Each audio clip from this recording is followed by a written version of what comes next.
Payg'ambarimiz janobi Rasululloh sallallohu alayhi va sallam mu'minlarning eng iymoni komili ularning xulqi go'zal bo'lganlari dedilar. Yana sizlarning yaxshilaring o'z ahli ayoliga yaxshi munosabatda bo'lganlaring dedilar. Muhtaram azizlar, endi ushbu hadisdan olinadigan foydalar va go'zal xulq uchun insonga beriladigan yuqori daraja va maqomlar bilan tanishib o'tamiz. Birinchidan, go'zal xulq, husni xulq sohibi Alloh subhanahu va taoloning amriga bo'ysungan bo'ladi. Chunki Alloh taolo Qur'oni Karimda avfu marhamatli bo'ling, yaxshilikka buyuring va johillardan yuz o'giring degan. Go'yoki Alloh subhanahu va taolo husni xulqni go'yo mana shu oyati karimada hammasini jamlagan. Demak, kim go'zal xulqqa ega bo'ladigan bo'lsa, Alloh subhanahu va taologa, uning amriga bo'ysungan inson bo'ladi.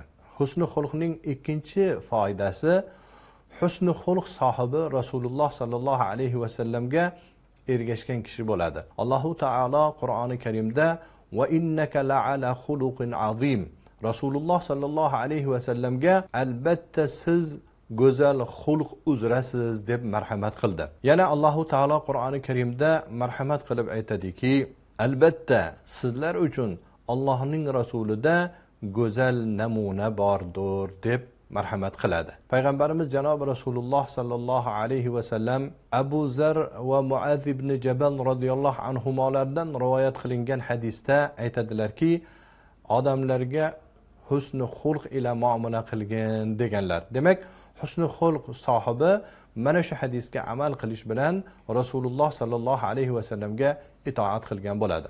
Go'zal xulq sohibi buyuk ibodat uzra bo'ladi. Chunki go'zal xulqli bo'lish uchun insonda sabr bo'lishi kerak, toqat bo'lishi kerak, halimlik bo'lishi kerak, qo'lida ihsoni bo'lishi kerak, fazli karamli, saxovatli inson bo'lishi kerak. Husni xulq sohibi eng yuqori maqom va darajalarga ega bo'ladi.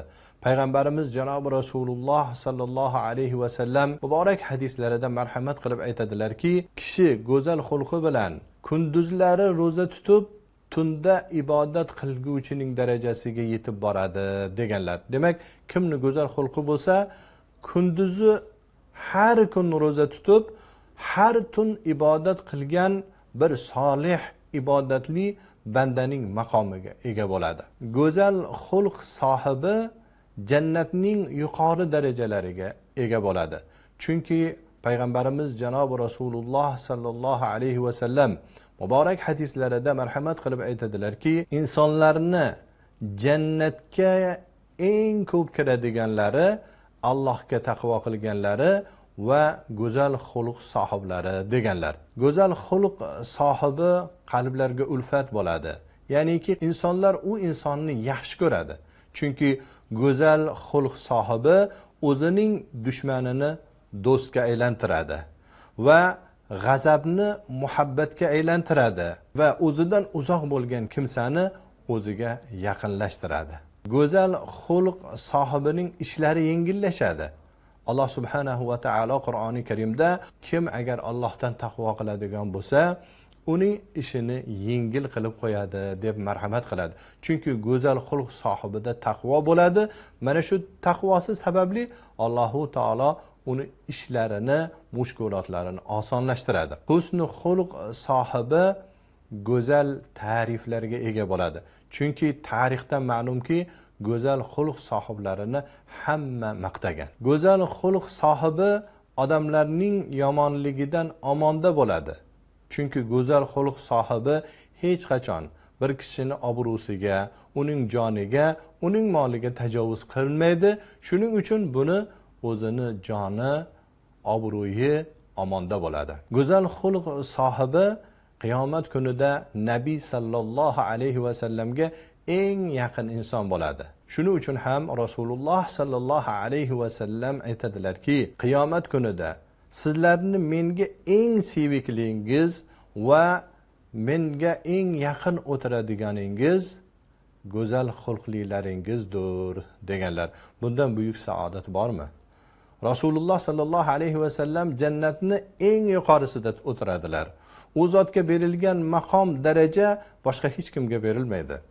Lekin Rasululloh sallallohu alayhi vasallam ushbu hadislarida men sizlarni eng yaxshi ko'radiganlaring va menga eng yaqin o'tiradiganlaring go'zal xulqlilaring dedilar. Hammamizni Alloh subhanahu va taolo go'zal xulqli bo'lib Rasululloh sallallohu alayhi vasallamni yonlarida o'tiradigan ummatlardan bo'lishimizni muyassar aylagan bo'lsin.